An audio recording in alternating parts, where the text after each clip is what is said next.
All right, well, we're obviously recording now as we just blew through about 7 of the most wonderful minutes of our podcast that you'll never be able to hear. So anyway, it begins.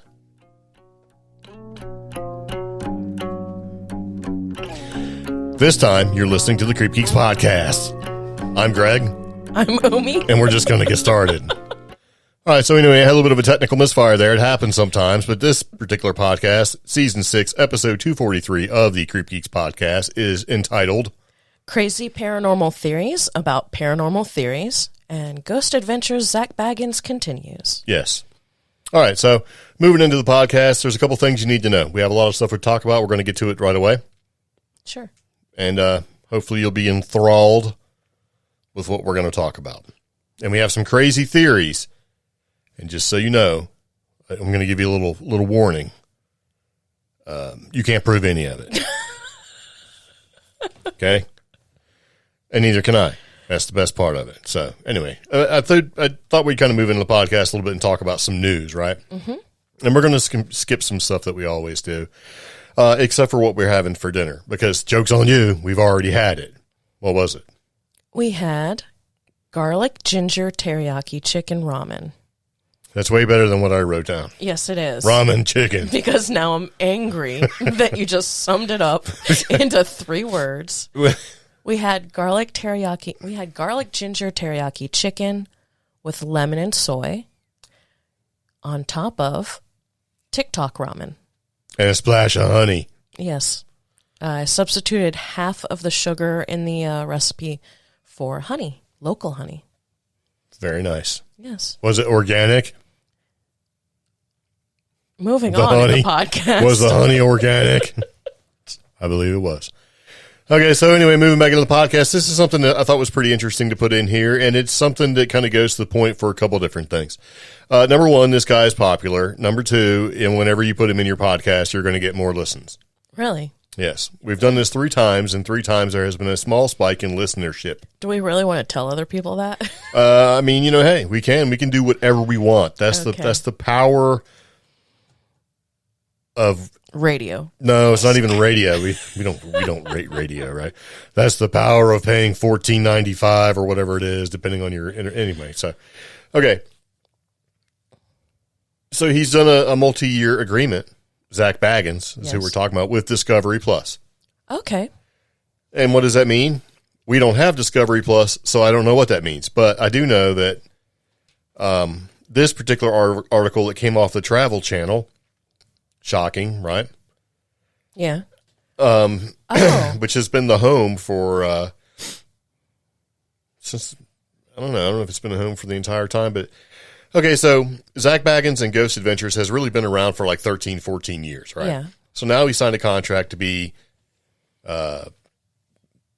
still on the Travel Channel and still doing shows and stuff like that till 2025. Yeah.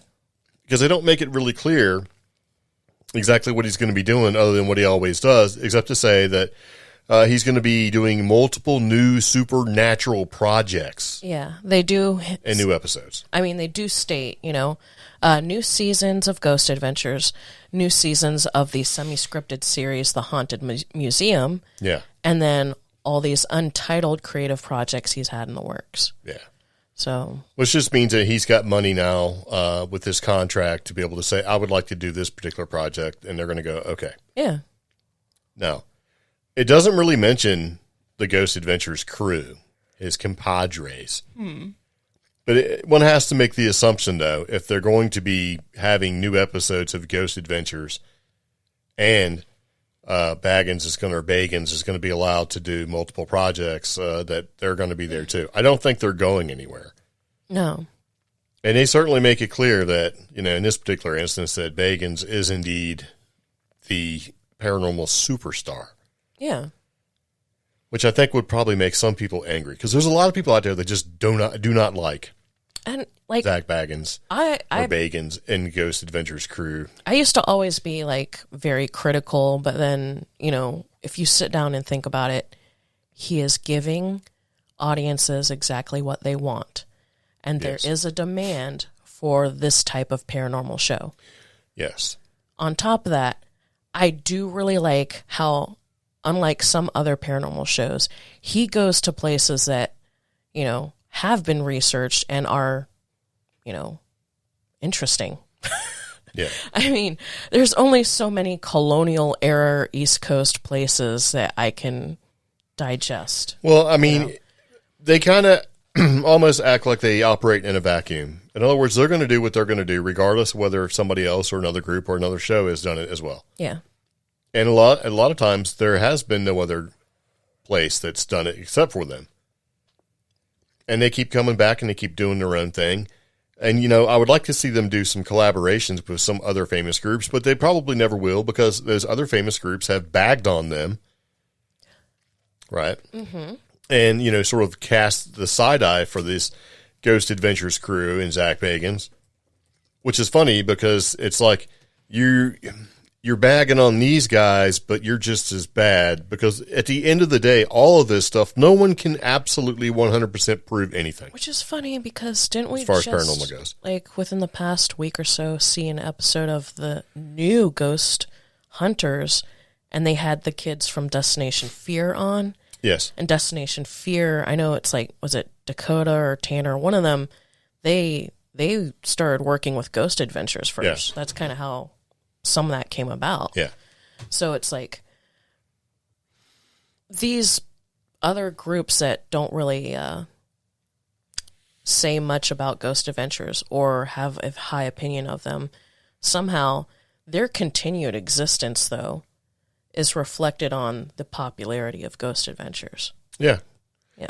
I mean, and, you know, people have their opinions and they get a little worked up over it and, you know, all that stuff and demons and these guys have become sort of punching bags. But at the end of the day, I mean, what else are you going to do on a Thursday? Right? It's like watch these shows and stuff. Yeah. You know, and they can get a little over the top, I guess, and their enthusiasm never seems to change from episode to episode. It's like 100 miles per hour. Yeah. So, well, I thought that was kind of cool. That, you know, this guy has a new multi-year agreement with Discovery Plus, which just means that there's going to be more ghost shows coming.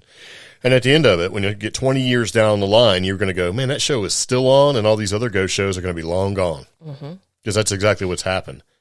Yeah.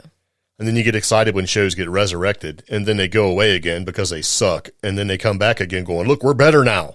We have a spiffy van that we're going to cruise around in, and we're bringing in new blood. Look, we're back. We're better than ever. You know, it's like these guys weren't even using tools and stuff, you know, which is now considered commonplace for people. Because, I mean, anybody can do it, right? You can get on Amazon. Heck, you can get on Amazon, follow our link, and buy like a K2 meter and some other knick-knack stuff. Don't you have like a little paranormal investigator kit? I got a whole bunch of stuff on there because, you know, I'm not, where can you go to buy this stuff? You got to go to like Amazon. That's the thing. For the audience that Ghost Adventures and like Portals to Hell and a couple of the other ones that bring out equipment. I do like Portals to Hell. Yeah. So some of the equipment you see on there, yes, it does come from Amazon. But other shows you watch, it seems like you can only get this equipment through this one guy on YouTube. Well, I mean, that's the same way with Ghost Adventures, too. There's a lot of things that you can buy from makers and creators that make this sort of thing. But, I mean, for the average person, if you go to Amazon and look up K2 meter, you can buy one for $20. That's what I was trying to say, is that for the end consumer, the consumer who only ingests paranormal on Thursdays at 9 p.m., they're going to hop on Amazon. Yeah. You know? Well, I mean, everybody should hop on Amazon if you really want to get it. I mean, because, you know, the same K2 meter you can get off Amazon for $24 is the same one that somebody else will sell you for $79 on their website. Or at an event. Yeah.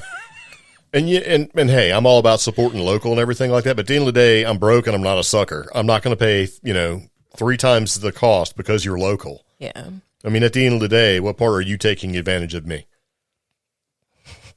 You know, and that's why we don't do well at some of these events where we have a lot of stuff because we don't charge a ton of money for the stuff that we have because we want people to be able to participate in these conferences and conventions and things like that and come home with a little something, you know, especially like the little youngsters running around. The well-behaved youngsters get swag for free. If you're not well behaved. I'm like, how much is that? That'd be $700. Except for that one kid who was so excited at one of those Bigfoot conferences and he started grabbing stuff off the table. Yeah, it was a free-for-all. You were like, just take the sticker. Don't grab anything else. Well, no, I was telling him to put it in his pocket. So I was saying, just put it in your pocket, man. Because I was giving it to him, right? Just put it in your pocket. And he was getting so excited. He was just stuffing stuff in his pocket. His mom spun around and was very, like, freaked out that our kid was just stuffing crap off our table in his pockets. And he was so high. And he was very happy about it because he was allowed to do it, right? But mom was just completely mortified and, and started yelling at him, right? And I'm like, it's okay. It's okay. He'll grow out of it. He'll grow out of it. She's like, what? But so, I mean, I think that kid was thievery. Overstimulated. First, he's at a Bigfoot conference. Second, he's about to meet mountain monsters. Yeah. Third, there's all this flashy, shiny stuff at all these different vendor tables. And everything's sweet. And he was sticky. Because that's how little kids are. They're sticky. Yeah. It was fun. So, his mom didn't believe me. She thought I was just being polite. So the kid wouldn't get in trouble for stealing. So I'm like, no, I was telling him to take. I don't care. Just like, and she's like, well, is it going to be okay? And I'm like, yeah, I'm the boss because you weren't around. So it's all good. So anyway, Zak Bagans is going to be doing a couple more years. And as much as if you like to hate him or not, guess what? Ghost Adventures and Zak Bagans has pretty much kept all of this alive, even down to the Bigfoot expedition shows. Because if there was not an interest in the paranormal and the ghost shows, which sort of paved the way, because In Search Of is long gone, and a lot of these ancient alien shows are great, but kind of getting played out a little bit. These guys been around for, 15 years now? Yeah. I mean, come on. And like the past 3 seasons, you'll find at least once during one of those seasons, he'll have somebody outside of the typical ghost hunting community involved, like Dave Schrader doing some of the UFO stuff and Skinwalker stuff, things like that. So it is what it is. Although a lot of the shows that you see now, you can't really, because they're on Discovery Plus. If you're not paying your $5 a month, you're not going to see, the latest and greatest. We'd get it if internet. Yeah, we might. We have garbage internet. We say it every time. So you're probably listening to about 200 episodes of us going, we have garbage internet. So it's satellite. We would have probably had Starlinks much sooner, but Starlink gave away like 3,000 or 5,000 satellite units to Ukraine, and so I'm sure on our waiting list that's where we were. What do you give me that look for? I don't think it's that. You know who? It's exactly what it is, because they were like, we don't have any parts because of that. Remember the big chip shortage and all that stuff? They were right in there with it, but then they turned around and authorized 5,000 units. They fulfilled orders for people who already lived within civilization. Doesn't matter if you're on. Listen, if you're on the list and you got your machine, great.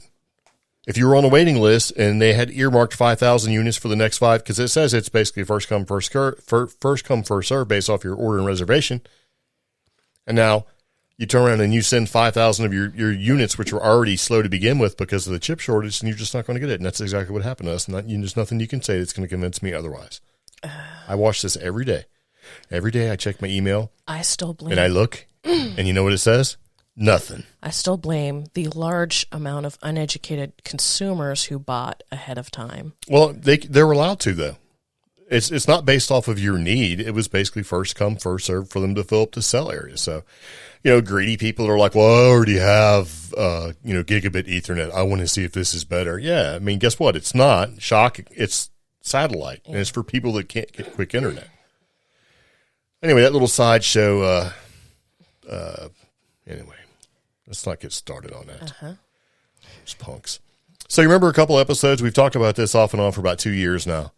Yeah. Where there were some treasure hunters that basically thought they found treasure, and they went and contacted and followed the correct procedure and the governmental channels and let people know, and this was the FBI, hey, we have found a treasure trove of Civil War era gold. Yeah. And they didn't actually physically lay their hands on it, but everything was pointing to this is it. And so they followed the correct procedure, and guess what happened? Allegedly working with the FBI shut them out, and all of a sudden, no, we didn't find anything at all. And there's like a big giant hole where stuff used to be. Yeah. And the FBI wouldn't give them any information and stuff. And these guys are like, we found this and you took it. And the FBI and the government has sort of a track record of liberating treasures. And so they filed suit. Yeah. And these guys filed suit and said, you need to turn over all your documentation because we know you got the monies. And they were like, no, we can't do it. And this is in Pennsylvania, right? No, we're not going to be able to do that. Well, they took them to court, and his judge decided that, hey, federal government, you need to turn over, what you got. Oh, wow. So after being told by the Justice Department that the government possessed a jaw-dropping 2,400 pages of material and 17 videos from the 2018 treasure hunt, and that it would take years for the files to be released to the public because these guys basically said, we want that information, so they had to file the proper paperwork, like a FOIA type thing. Yep. The Parada sued the FBI this January, wanting them and hoping that it would compel them to speed up the process. Mm-hmm. Well, a court said, yes, you need to hand over 1,000 pages or 1,000 files per month within the next 30 days. Huh. In other words, the Justice Department is compelling the FBI to turn over their stuff much faster. And the idea that, it's going to take forever for us to get you the information. No, that's not working. And there's a highly desired file in the report from a geophysical consulting firm that scanned the area where the treasure was believed to be hidden and purportedly found a rather sizable mass that seemed to correlate with an enormous amount of gold. The study had previously only been revealed in passing as part of an application for a seizure warrant filed by the FBI. But now it would appear that the Paradas will get their hands on the actual documentation along with, eventually, all of the government material pertaining to the dig. Yeah. While it remains to be seen whether or not the vast sea of paperwork can provide clarity on what became of the controversial dig, it's safe bet that the treasure hunters will keep fighting until they finally find out. Yeah, because, their whole thing was like, wait a minute, we've done all this work, and we were supposed to be doing this together, and now all of a sudden you squeeze this out, and, you didn't find anything. They're like, no, we didn't find anything. And there was evidence to the contrary, so they're going to sue them. Yeah. And they're going to keep suing them. They've already started suing them, but they're going to keep suing them on different aspects until they get that information. And, hey, if the FBI got in there and just seized all that gold, I hope these guys are going to be able to sue the crap out of them and get all the gold. And see, that's... Or at least get some kind of monetary compensation because, look, I understand it's government and all, but why does the FBI need to seize all this gold?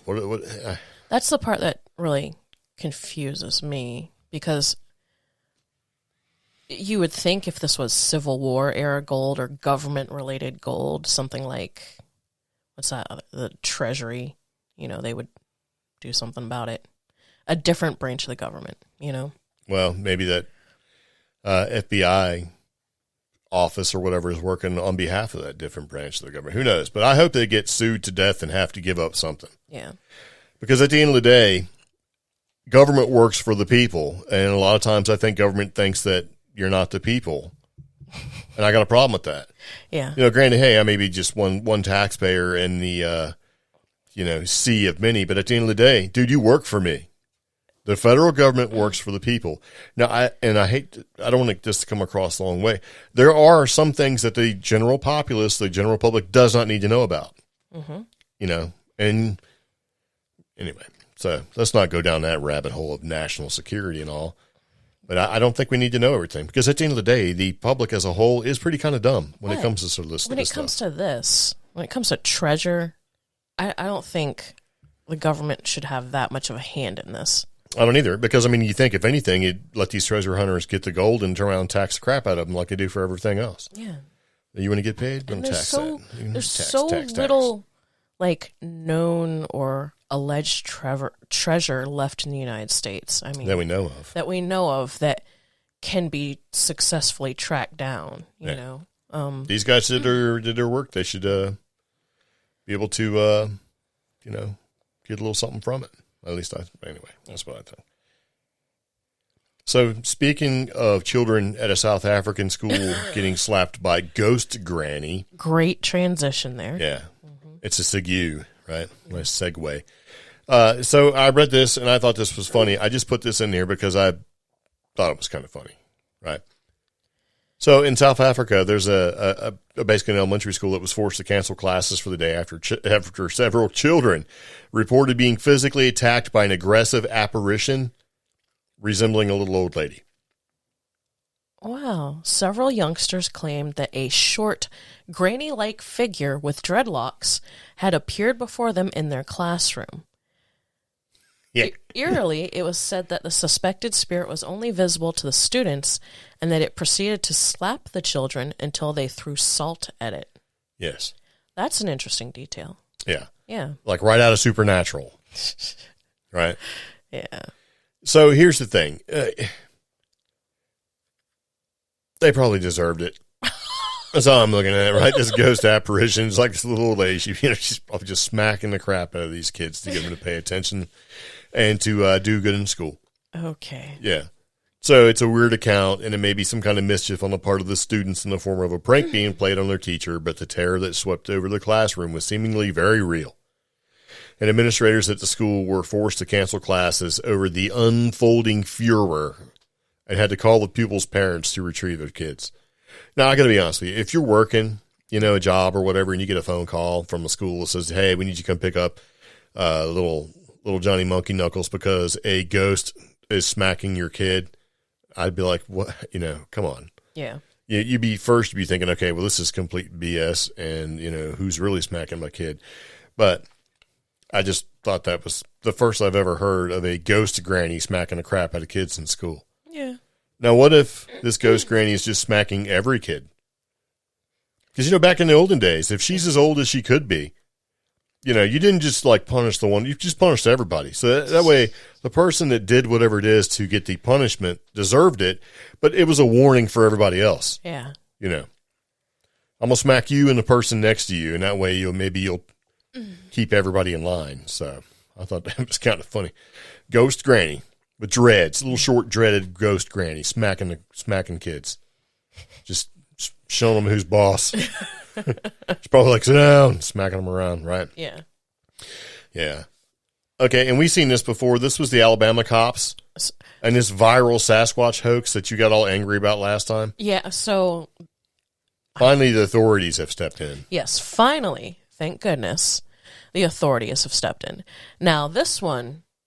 We've seen this over the past 2.5 weeks now. This one comes from a Kenny Walker, and it says, update, Mobile County Sheriff's Office just validated these photos, and the Finding Bigfoot team has been deployed to this area. And it's so obviously fake. That's the whole thing. It's like, what? It is a poor-fitting, gorilla-looking costume on the with a person inside it on the banks of what appears to be a river or a lake.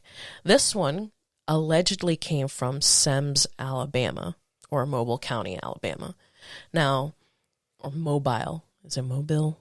Mobile, Alabama. Who cares? Yeah. It's fake. So not Mobile, Alabama, but now this one was from a Kenny. I saw one from like a Sean or something like that. I think this whole thing started around April Fool's Day. Actually, yeah, a little bit before that. But it happens like every year. Yeah. We had these same photos coming from northern Florida, and then they were coming from Kentucky back during 2020. The one that I always see that pops up all the time is the skunk ape standing in what looks like water, and it's like, okay, it's obviously a miniature. But this particular set of photos, they keep making the rounds. Well, this time, because this person claimed Mobile County Sheriff's Office was contacted. Well, the sheriff's office actually replied, Kenny, put the pipe down, dude. We cannot confirm. That's just as inappropriate as... I mean, come on. I mean, all they had to say was, this is... Yeah. Why would... Okay. Yeah. So... No, they probably know Kenny. I hope maybe really... But still, at the end of the day, it's like, okay, you're supposed to be the authorities... But I don't know. The problem was, even though they said this and they posted this a week ago, people still don't believe. This set of photos keeps getting shared to the point where, the wild and weird West Virginia dudes, they had to put a rule at the top of their group. another Bigfoot group I'm in, they said, if we find you sharing these, you will get kicked out of the group. Yeah, I actually thought about just sharing them just because they put it, like, I'll show you, sneak it in there. We had to put a post in our own group saying that if you shared them, then you had to be prepared to be roasted by us. Yeah. I mean, ooh, that'll show them. And then, like, I even threatened, I was like, if you share these, you'll never be allowed to meet Pepper. And, you know, it's a silly, stupid thing. Just like this. I added this. Yeah. Sort of like after the fact, because I just think this is a bad, stupid idea. Okay. And this came from the dailymail.com. So it's obviously the bastion of truthfulness in media here from UK, right? Yeah. And it says, and here's how the article goes. And the title says, could NASA trigger alien invasion? And the plan to beam Earth's location into outer space could spark inadvertent contact with unknown civilizations, scientists warn. And it basically says that NASA plans to beam information about Earth and humanity to the outer galaxy, and the message will be sent into a place where alien civilizations could be dwelling. And it says, but an Oxford researcher warned a hostile civilization could exploit the info. And I'm thinking, why would you do that? This is literally... It's bad enough we sent that golden record out there with, like, binary and what we look like and all this other crazy stuff on there so they can, in hopes to communicate. We have this, optimism that everybody out there is going to be nice? It's like the plot to half the sci-fi novels I read. Yeah, it's like, this is the equivalent of, having a welcome mat outside your house so a vampire could get in. Oh, it's a loophole. So you're going to send out, hey guys, this is like having, like, I'm having a big giant party, all are invited, and you put your address. There's going to be stolen stuff. There's going to be shit broken in your house. It's not going to be good. This is like a Nextdoor app or Facebook event post. It's like, this is where I live. It's like, and they're going to be shocked. They're going to be on TV when the cops are there going, I don't understand what happened. And decades ago, I sent you a golden record with an inventory of everything at my cool place with all my cool stuff. And you're going to be shocked when stuff's bad, gets destroyed, taken, whatever. I mean, so if there are millions of stars and millions of universes and millions and billions and all these huge numbers they throw out there, and the population possibility is just by the sheer numbers a probability, who's to say they're going to be good, bad, or whatever, right? Nobody really knows, but I do think at the end of the day it's a bad idea to put your damn home address out there for the universe, right? Might as well just give me your phone number too and your social security number. So I was, and this goes along with this other book I started to read, and it was like, yeah, we sent out the gold record. We've sent out all these other... Allegedly, we sent a sample of blood, too. We've sent samples of blood. I can't find it anywhere. Shot all these things out into space. And now we have broadcasts that have sent out to space. And this one book I was reading, basically, it didn't matter all that junk we've sent out to space or where we were broadcasting. The aliens used the trajectory from which we were shooting all this stuff from to find us. Yeah. Because they were so alien in nature that it was like throwing trash out and being caught. I mean, they were so advanced. They were just like, well, we'll just figure out who's littering and we'll go obliterate them. Yes. Let's go obliterate the polluters. Right. It's like we don't even have any class. No. It's like, come on down to Garbage Town. We're just advertising crap, right? We're just putting all our shit out in the universe. And now we'll give our address. So now if they didn't know where we come from, they can certainly narrow it down, right? If they're going to do this. It's like, this is like, people get hired or people that should be taking their trash to the dump. They sneak in, they find a little place off the side of the road and they throw all their trash in there. But they have like all their bills with addresses and crap on it too. And then they're shocked when they get a ticket, or they're even more shocked when somebody picks it all up and throws it back in their front yard. See, I thought of it in another way too. Like, Earth's an influencer. Let me show you where I'm at. Let me show you all my friends, It's just... And Earth's going to be shocked when we have these giant insect alien stalkers that come down and just eat So us. if there really is like an infiltration of aliens that already live here and these different races of, beings, maybe they come from center Earth or whatever, you think they would like try to stop this somehow. Yeah. But at the end of the day, hey, you're going to, if you're just this, an alien civilization and just not looking for, it doesn't have a lot to do because they're bored. Like, let's go out there and conquest somebody. It's been a long time since we've done that. Yeah.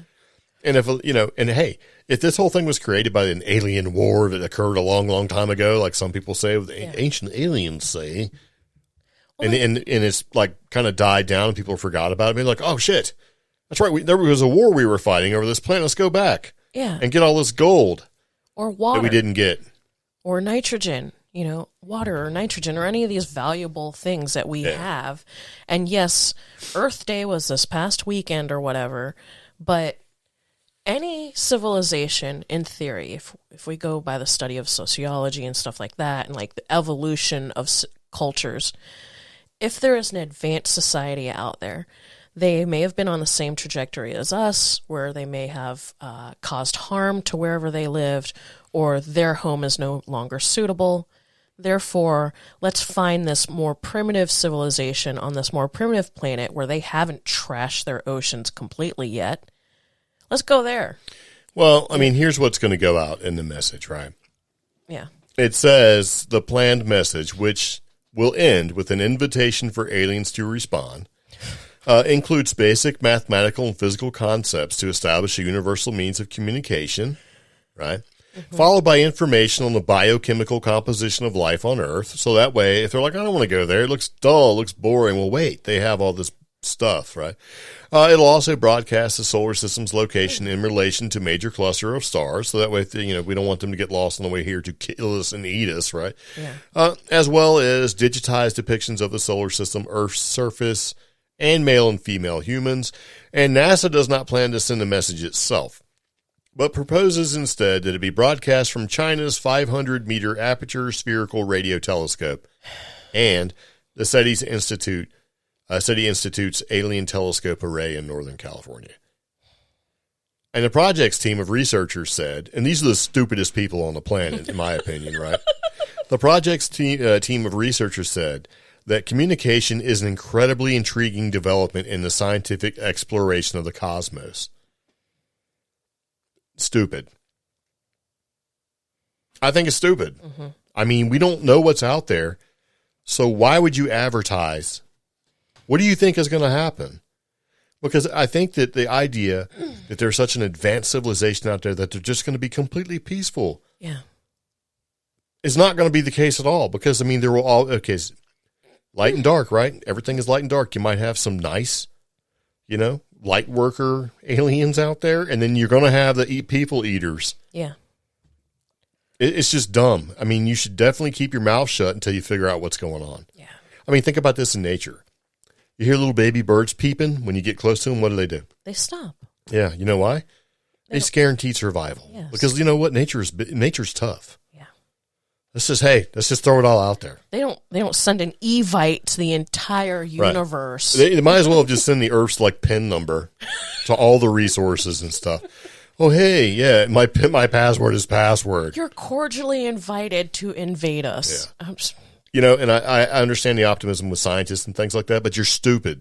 Stupid. Because, and scientists. And look at NASA's not even going to do it. Well, we're not even going to do it. We're going to have China do it. Civilized people would assume that a more advanced culture would be less warlike. However, what if they're not even human in nature? What if it's like Starship? You mean what if the rules don't apply? Yeah, or to an unknown civilization, like alien, the quiet place where they're mostly insectoid. Yeah, I mean, and if a distance is so far away, are you really going to put all those resources, especially if they're any sort of conventional travel or sort of? Are you going to? No, you're going to send something like a meteor with a virus on it. Yeah. It's going to terraform the Earth or whatever. You'll do what Britain did to Australia. You'll send the criminals. Or like what Cuba did to the U.S. when they sent some of the refugees. Yeah. Hey, guys. Yeah, we didn't send to the best of the best. The odds of this ending wonderfully is not. It's not there, man. It's more than like, and maybe you can call me doom and gloom all you want, but I'm going to be right with this, and I hope I'll never find out. But yeah, it's great. Like, remember that? Well, you probably don't remember because this was a long time. It was in the early 80s. They had a television miniseries, which was really popular, called V. Oh, yeah. They're like, we just want your water, guys. No, they were reptilians, and they were eating people. We just want your water. Oh, yeah, because, like, if you could fly across the galaxy in a spaceship, you couldn't find water in space. I'm sure there's some asteroids flying around with, like, big water vapor trails just to get behind it. Yeah. No. And we were dumb enough to believe it in the V series. Oh, that's all you guys want is water? Sure, come on down. Get out of here. Stupid. Scientists, that's a dumb idea. And who am I, right? That's a stupid idea. Scientists, they're dumb. Yeah, they are. You know what? Scientists are great and everything, but at the end of the day, I don't think that, these scientists... That's going to be our new It's going to be a bunch of bullies, scientists. They're like, oh, it's happening all over again. I've been, was bullied in school because I was a science nerd. It's probably possible. Somebody, we all got, anyway. Okay, so this leads us into our crazy paranormal theories about paranormal theories. Oh, gosh. Yes.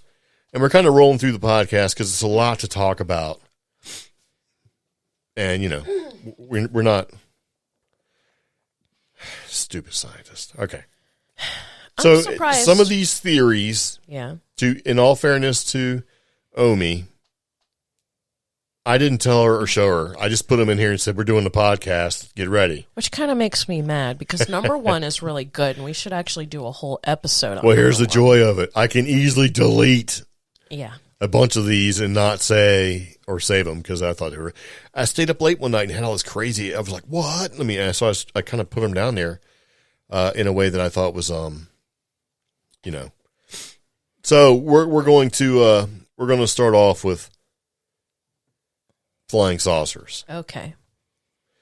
Okay, so Ken Arnold seen a bunch of craft flying across. He was a pilot. He was flying. He's seen a bunch of craft flying around. He said they looked like saucers, right? Actually, he said they didn't look like flying saucers, but they had like an elliptical shape to them, that sort of thing. Because flying saucers don't look like flying saucers like UFOs. The flying saucer term was basically coined by a news reporter. But anyway, Kenneth Arnold, he's seen a fleet. I don't know how many flying saucers does it take to make a fleet of aircraft, right? I don't. Anyway, he's seen a bunch of them flying by, right? And he reported it. And it kicked off the flying saucer craze. And Project Blue Book came about, and all this other stuff sort of happened after that, right? And so the timeline's pretty messy with this. Just general musings of an idea.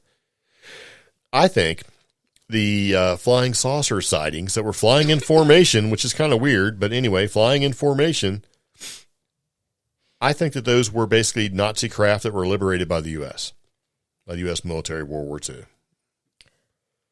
So he was seeing...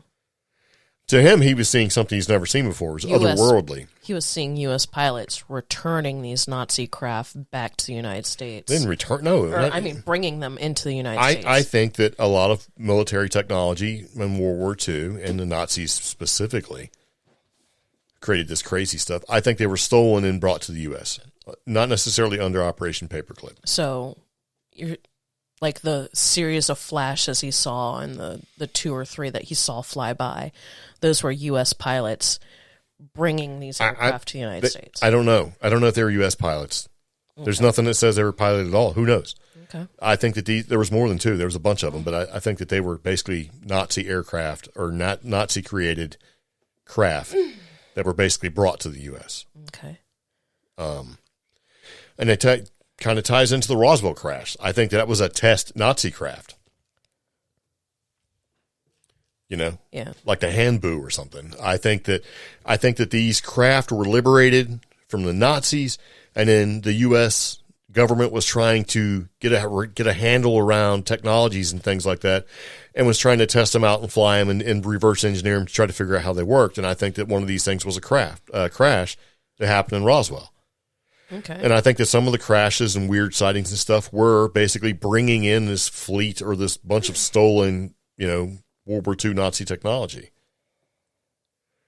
And I do think that the crash that basically had some of this high altitude, the weather balloon thing and the bodies and all that stuff, I think that was part of high altitude radiological testing on basically, sadly, the terrible idea of children, handicapped people, old people, volunteers from internment camps, that kind of thing. Yeah.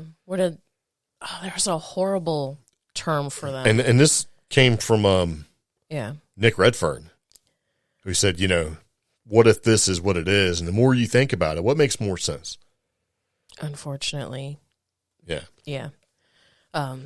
Basically the discarded, there was a term for everybody you just described. Yeah. Well, yeah. So I think that's probably where, which would you rather believe in? The idea of flying saucers and little green men from outer space, right? And then have a government agency created or a program called Operation, Blue Book, to investigate this sort of thing, so that you're looking over here so that you don't know that really your government's a piece of crap and is doing these terrible, terrible things. Yeah. And I understand the timeline's not exactly perfect when it comes to World War II, but at the end of the day, we don't really actually know. We don't know, because Operation Paperclip, where we took all their scientists and stuff, hey, you're taking a scientist, who knows, right? So I'm thinking, man, what if that's what this is that's how this whole thing started, was bringing these craft back, and maybe they didn't get them all, right? Maybe they really did go to Antarctica and all this other crazy stuff. You never really know, because who knows, right? And here's something that I thought was pretty, and we've talked about this too, and we've heard about this from other people as well. And also from other people. In other words, we've heard it from other people, and it seems to be picked up and carried by other people. In other words, one person didn't just talk out of their butt with this. It seems to be kind of an idea that basically growing theory. Yeah, it's been around for a minute. Kind of Theodore Roosevelt created national parks after being attacked by. Some people say Bigfoot. Yes. I think Theodore Roosevelt created national parks after being attacked by feral people. Yeah. So if you have like a huge population of feral people spread throughout national parks in areas where most people don't actually get deep into, which is more scary? The idea of going into a national park and seeing Bigfoot and you should stay away, or there is a horde of feral people that are basically eating and doing everything else and living in these, which is scarier and which is more likely?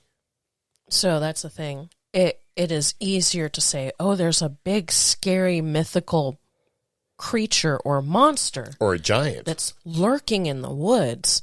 Beware, but still come to our national park. Yeah. Then there are hordes of 5 to 8 humans that band together and will eat you. Yeah. Or steal your kids. And they may have genealogical relations all the way back to maybe possibility of giants or other defective creatures. And they speak a weird tongue that is very similar to a combination of primitive man and indigenous language. And monkey speak. Primitive man. Yeah. I mean, think about it. Yeah. Okay. Now, and so one of the ideas that Teddy Roosevelt actually ran across Sasquatch. Yeah. And if you start really looking back and just kind of taking a helicopter view of the whole thing, you hear sometimes ape man being referred, but a lot of times it's wild man, and all the old news articles and stuff. It's wild man. And I think I'm not sure if it's Roosevelt or his buddy's description of finding the other outdoorsman who had been torn apart, and then his pieces were jammed inside the trunk of a tree. Yeah. Now, that seems weird for me for a Bigfoot to do. It might be possible for parts of a human being to be stuffed into a tree by a mountain lion. It would make more sense, unfortunately, for some cannibal to do something similar to that. Yeah. And hey, maybe it's the giants. Maybe the giants didn't get all killed off. Maybe they're out in national parks. I'm still on the fence about that. Possible. So. I mean, why did they hide giants? They hide everything giant related in our history and everything else. Mm-hmm. And, you find giant bones and, allegedly the Smithsonian comes up and takes them, right? But then every time you find an article like that and try to share it with people, it gets marked fake news. Yeah. So, I mean, who knows? But anyway, that's kind of what we thought. Yeah, I broke up your theory right there into this next one, which is feral people make up most Sasquatch sightings and missing 411 cases. Yes. Because I do kind of have a disagreement on that, but I can see what you're saying. The Sasquatch sightings, especially with the evolution of a current show we're watching, where it seems like there's some reach to basically say Sasquatch or Bigfoot in this particular area might be more UFO related or possible feral. They keep hinting feral people at this show that we're watching, but they're not outright saying it. And with the way they are presenting the evidence, that does seem likely. Now, I kind of disagree on the missing 411 because the missing 411 phenomenon, as well as the MMIW, the missing and murdered indigenous women phenomenon, I disagree because the profile of the victims is so specific that I don't think it matches up with feral people. Because some of the missing 411, especially when it comes to like groups of highly intelligent people being picked off or groups of people on the spectrum being picked off, that's where I'm not sitting well on the feral people. Well, theory. I mean, think about it like this. If this can tie it all to the uncanny valley, right? Mm-hmm. So say you're a crazy, feral person, right? Yeah. And you show yourself to one of these people in the woods, and they don't get freaked out because they're on the spectrum. Okay. They pass the test. You take them. You see what I'm saying? If they don't have an instant fear response and run away, you take them. Because if you're a feral person, you may be taking them to eat them. Mm-hmm. You may be taking them to bolster your numbers because inbreeding is a thing. Mm-hmm. And the result's terrible, right? So maybe you're going to eat them. Maybe you're going to mate with them. Maybe you're going to bolster your community. You need new blood, sort of, kind of kick things around because you're in a small group. Who knows exactly? But it's just an idea. And I don't think that all missing 411 cases were actually reported correctly. Mm-hmm. I think that some of the information that was taken down is not as accurate as it's been portrayed to be accurate. I'm not saying that whoever tallied that information changed it or anything. I'm just saying that there's some ambiguities. Maybe it's not as diligently accurate as it could be. But I don't, and, to further defend that, I don't actually think that's the fault of the person collecting the data. I do think there's much more, going on. I think one of the case points or the what do you call it? Hotspots is in California, where they tried to say nothing but engineers were abducted. Yeah. Well, no, because you can go back and you can find, there was 2 missing women. There was a missing normal person. If the data can be manipulated to prove your point, which is what people do with data. But it's hard to find those numbers because, again, national parks, Yeah, well, they don't, exactly. So. I don't know. Because that's the point of gathering data, right? You don't just gather data just to gather. You gather it to prove a point. Yeah. Especially if you're the one who's trying to prove the point. You got to have data to back. So, whatever, right? Kind of crazy, but, hey, so if that be the case, whether it's feral people or not, I do think that some of the feral people would probably make up some sightings. Okay. Because if you've seen a crazy... I keep saying crazy because generally it would be just something weird to see. Maybe you see a large human type person, maybe from a distance, covered in furs and dirty and not looking like your standard I'm going to the mall kind of human out there. You'd be like, what is that? And if you're wearing a bunch of furs that you've, for skins because you got it at your clothes, I mean, if you've seen that from a distance, wouldn't you think that was a monster? Yeah.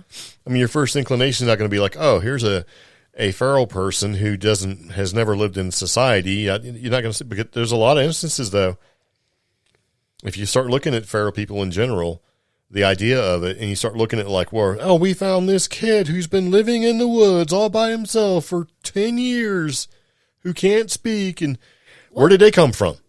And sometimes they don't even know. They're like, we have no idea where this person came from. Wasn't there like a rash of movies, like made-for-TV movies and specials in the 80s about that? Yeah. What triggered that? I have no idea.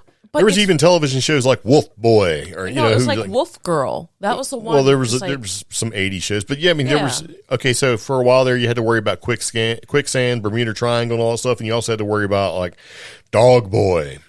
Yeah. And then you even look at some of the rags you'd see at the grocery stores, where like wolf people, and it shows the hairy kids, and I mean, I don't know, but see, that's just it. I don't know what creates these popular trends that sort of, occurred. Like for a while there, Bigfoot was kind of popular on television because you had $6 Million Man. There was like Bigfoot and Nature Boy show on Saturday mornings. It's just a bunch of garbage television, right? But yeah, I mean, hey, what if, I don't know. So the feral people thing, and there's places that you go in national parks. There's also places you can't get to, real readily. Maybe that's where these people are living. And maybe sometimes when you see a government presence in the woods, it's not to hunt down Bigfoot. It's to basically call the feral people herd. That's scary. Well, I mean, think about it. I mean, I can see where some people would just leave society and go to nature and live in nature. I could also see where, I mean, we have other movies like The Hills Have Eyes and stuff like that, where you just got some like nuclear family kind of thing living out there. I mean, look at Deliverance, right? I mean, let me add to that by saying, one of our favorite waterfalls here locally, which is a strenuous hike when you get to the middle of it to the top, Catawba Falls, is going to be closed for the next year starting in May. On top of that, there's going to be construction, so you can't get to it from the private entranceway from one of the gated communities. Feral people. This weekend, one of the main roads, Bat Cave Road, which has an offshoot road to access it. That's usually, Bat Cave is where our local EMS will actually access Catawba for certain rescue situations. That's caught on fire. Hey. So it's got a nice 3-mile fire around it. Yeah, there's a bunch of stuff that shouldn't be on fire that actually is on fire. And hey, you hear a story about... But why can't I go to Catawba Falls, the place that I always feel like I'm being watched when I go off trail? Look, I don't know. I don't have time to entertain your scariness. Yeah, so... Maybe it's dangerous. Maybe there's feral people. Maybe it's Maybelline. Who knows? So... Yeah. Okay, so anyway, let's look at this one. This was Sasquatch and Bigfoot are remnants of a giant race,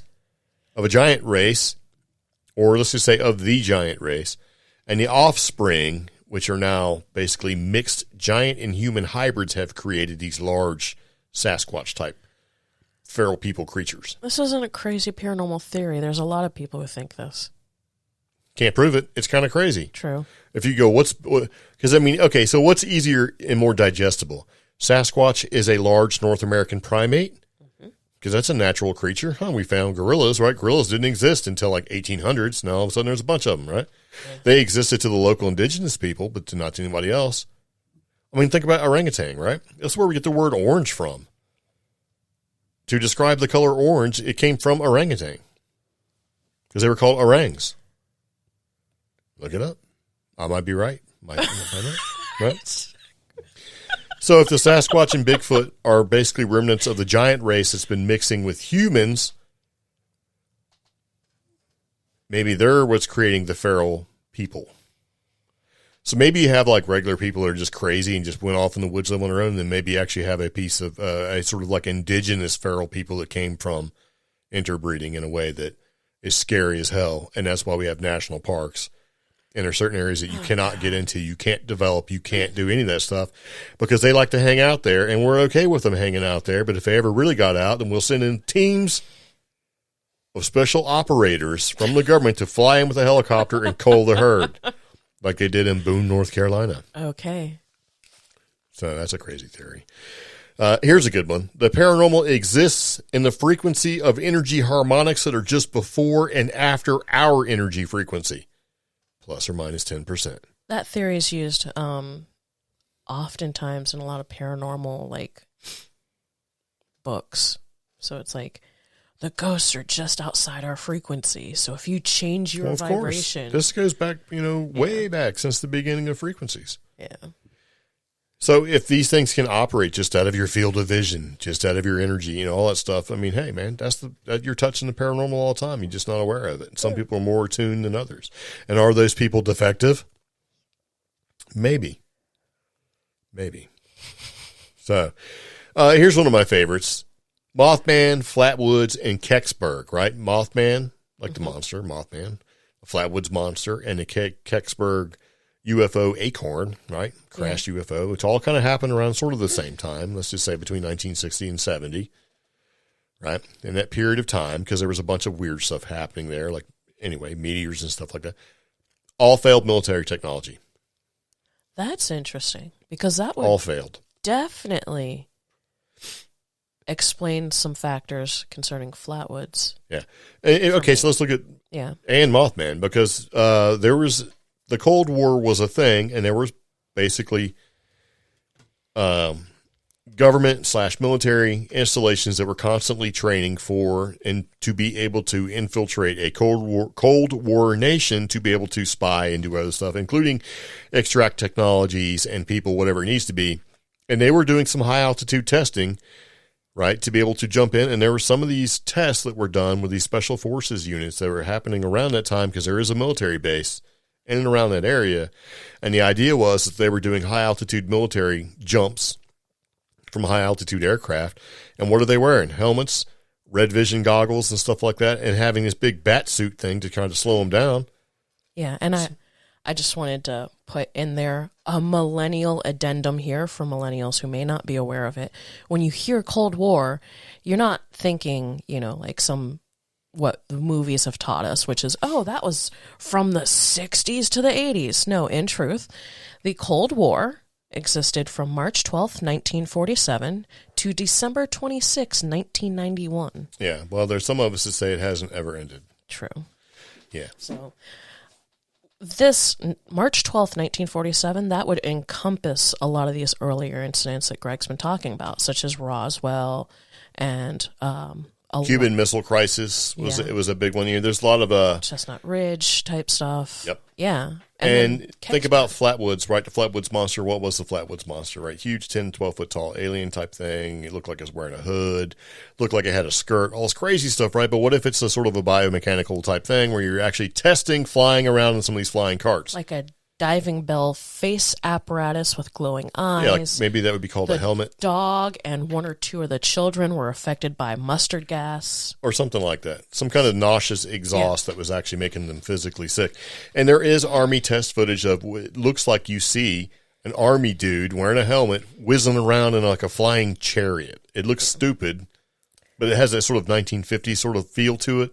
Yeah. Where it has like a little headlight on the front of it, and they're like whizzing around, and they're just standing in it. And when I've seen that footage, which I saved but lost a long time ago, I'm like, I thought it was neat, right? And then we start talking about Flatwoods. I'm like, wow, I could totally see where, because they were testing out all sorts of alternative propulsion systems. Kecksburg had a weird beehive or bell shape to it. It was more of an acorn. Yeah, and that looked.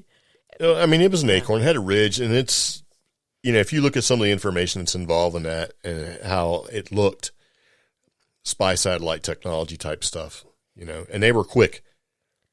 Yeah. And the thing about Kecksburg was this crash thing went in the woods in Pennsylvania, and magically the military was there quickly. Yeah.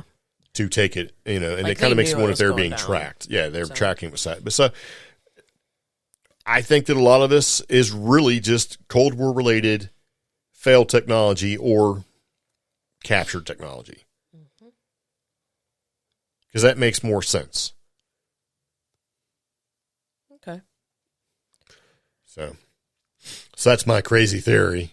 Right. It's not really that crazy if you start to kind of eyeball it. I like that one. I think you should be very proud of that one. Well, I've been thinking about that for a while. I'm not the only one that has that idea, that theory behind it, because I'm slowly getting, I shouldn't say slowly, I'm kind of getting to the point where if you look at the advancements in military technology based off of the fear and Cold War and spying and all that sort of thing, I mean, we went from having biplanes to having like sort of like right at almost 40 years later to the SR series Blackbird. This thing, come on, can fly around. It's a incredible leap in technology.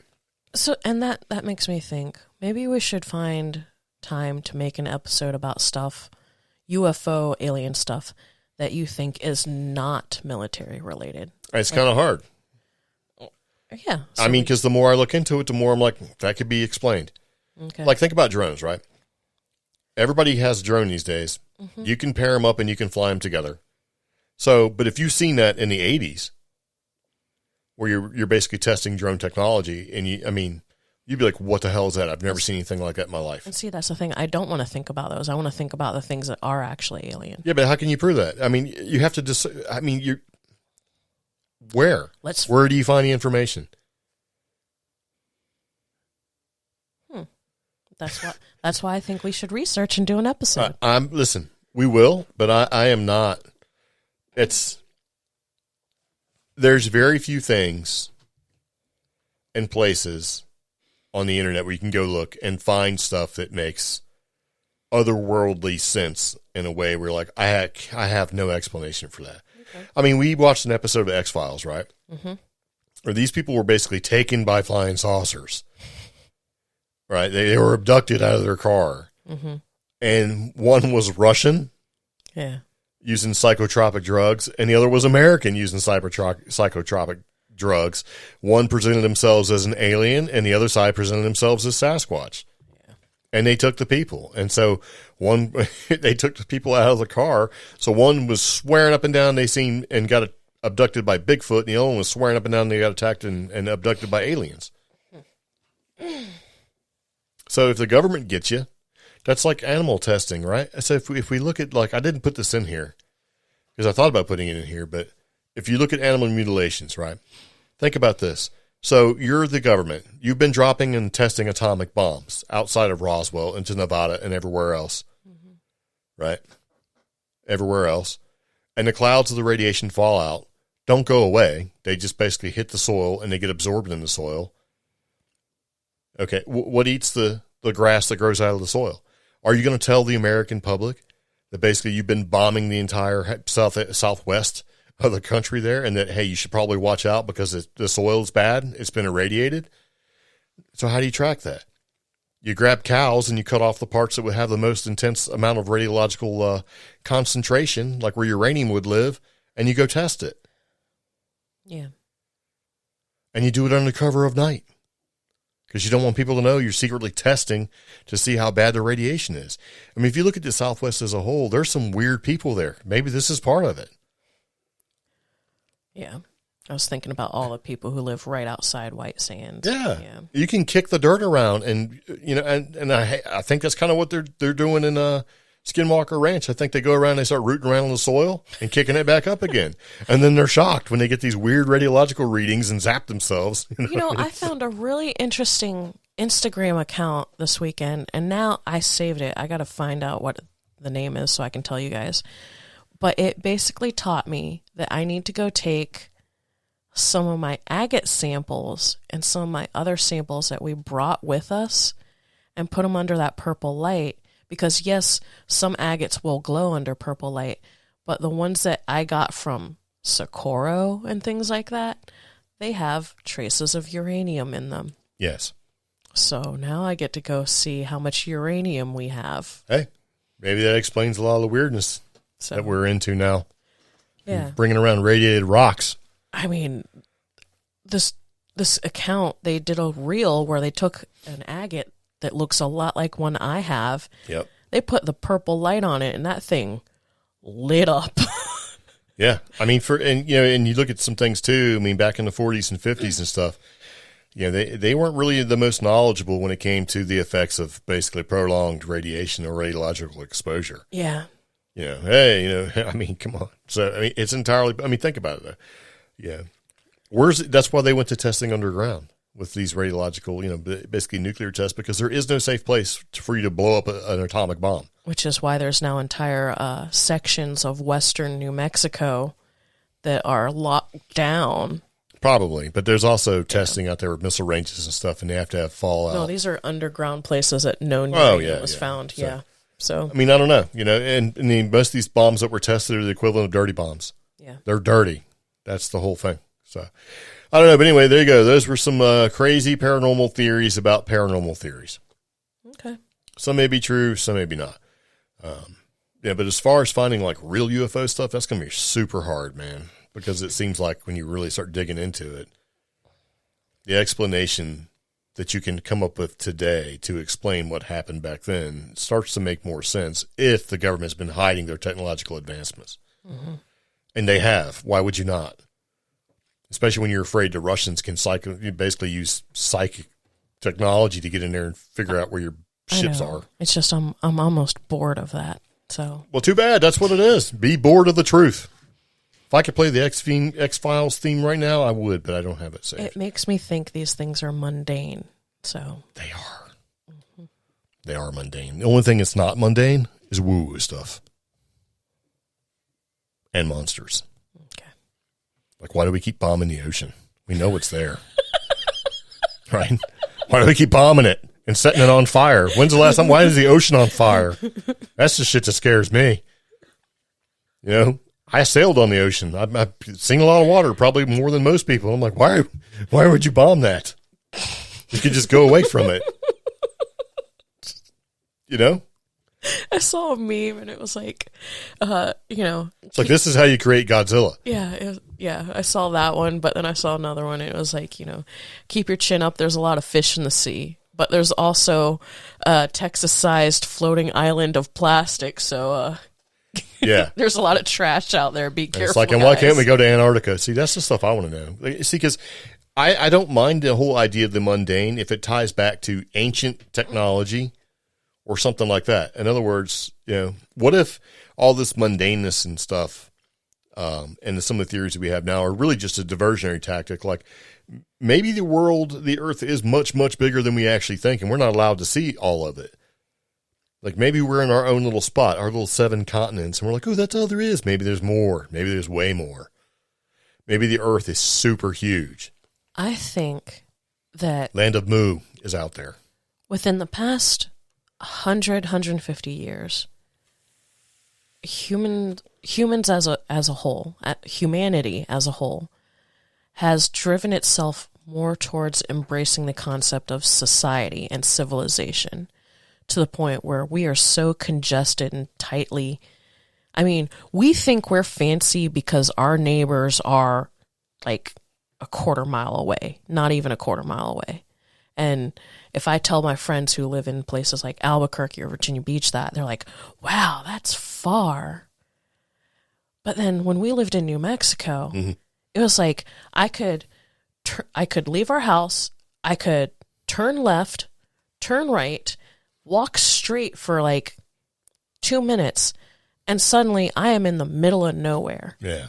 And that middle of nowhere was always approximate on Google Maps. Why? Because I would drop pins on myself, go home and look at them and be like, wow, look how far out that is. I think we are failing to realize how expansive our Earth is. Or maybe we're just not being told. That's true. So every country, everybody has a sort of distorted view of size. Yeah. Like that British guy we were looking at on TikTok who basically had no idea that basically the U.S. is 40 times larger than the UK. And that is the number. 40. Apparently, that's the number one complaint from like one of these travel magazines. It was like, how many British people, specifically British and Irish people, get lost in America when they go on these? They're like, I'm going to go on an American road trip. And they're like so exhausted by the time they hit Michigan. Yeah. It's nuts. It's like, I've actually sat in a pub in England and talked to an Irish guy.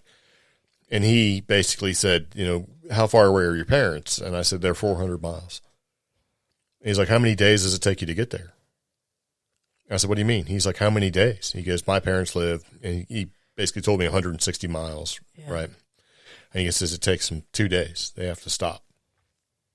And I'm like, it only takes 8 hours in a car going, 70 miles an hour. I said, it only takes 8 hours. And he said, what do you mean it only takes 8 hours? I said, we get on the highway and we can travel at 80 miles an hour and just drive there. We're there in 8 hours. He couldn't figure it out, right? Yeah. Because a lot of the roads and we're in England and actually in Ireland they're so small, they weren't made for anything but like horse and cart for a while. So, I mean, it does take a long time to get there. They're not like, England doesn't have very many highways, you know what I mean? Yeah. Whereas, for us, the interstate highway system, I think, was brought in not by Eisenhower, but by Truman, maybe. I can't remember who did it. Maybe it was Eisenhower, to be able to transport, war materials from one coast to the other. So we are a driving country. We created these interstate highway system and paved road system to be able to travel the great distances. Eisenhower. Yeah, okay, Eisenhower, right? I mean, because if you look at like military highway, it goes from Maine all the way down to Florida. Yeah. But in England and in Europe, there's a lot of places that don't actually have that. So the idea of us being able to jump in a car and be 400 miles away in 7-8 hours just flabbergasted him, because it started out was like, why are your cars so big?